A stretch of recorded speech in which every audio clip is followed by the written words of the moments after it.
पचहत्तर वर्ष आजादी के अमृत महोत्सव में स्वर्णिम भारत की ओर कार्यक्रम के अंतर्गत आयोजित महाशिवरात्रि के पावन पर्व पर ब्रह्मा कुमारी संस्थान द्वारा आयोजित द्विदाश ज्योतिर्लिंग 3 दिवसीय आध्यात्मिक झांकी का उद्घाटन करने के लिए पधारे SDOP सिद्धार्थ बघेल, कमल जोशी भाटापारा विश्व हिंदू परिषद के सक्रिय सदस्य तथा ब्रह्मा कुमारी बहनें संस्था से जुड़े हुए सभी भाई बहनें सहित झांकी दर्शन का लाभ लिए।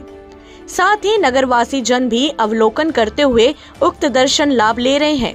भाटापारा से अमृत साहू की रिपोर्ट। प्रतिवर्ष की तरह इस बार भी ये त्रिदिवसीय द्वादश ज्योतिर्लिंग आध्यात्मिक झांकी रखी गई है और इसमें जैसे कि आप देख रहे हैं शंकर जी विराजमान हैं। तपस्या में शंकर जी तपस्या कर रहे हैं।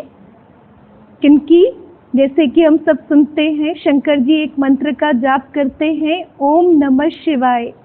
ओम अर्थात मैं आत्मा, नमः का मतलब नमन करती हूँ, शिवाय अर्थात शिव जी का। तो शंकर जी भी किसका ध्यान कर रहे हैं? परमात्मा शिव का। और कहने में भी आता है शिवलिंग, शंकर लिंग नहीं कहते। तो परमात्मा शिव की याद में ये जो द्वादश ज्योतिर्लिंग रखे गए, वास्तव में परमात्मा के जितने भी नाम हैं उनके दिव्य कर्तव्य और गुणों के आधार पर ये नाम रखे गए हैं। शिव जी के ऊपर जो बेलपत्र चढ़ाते, वास्तव में ये हमारे अंदर के समर्पण भाव का प्रतीक है।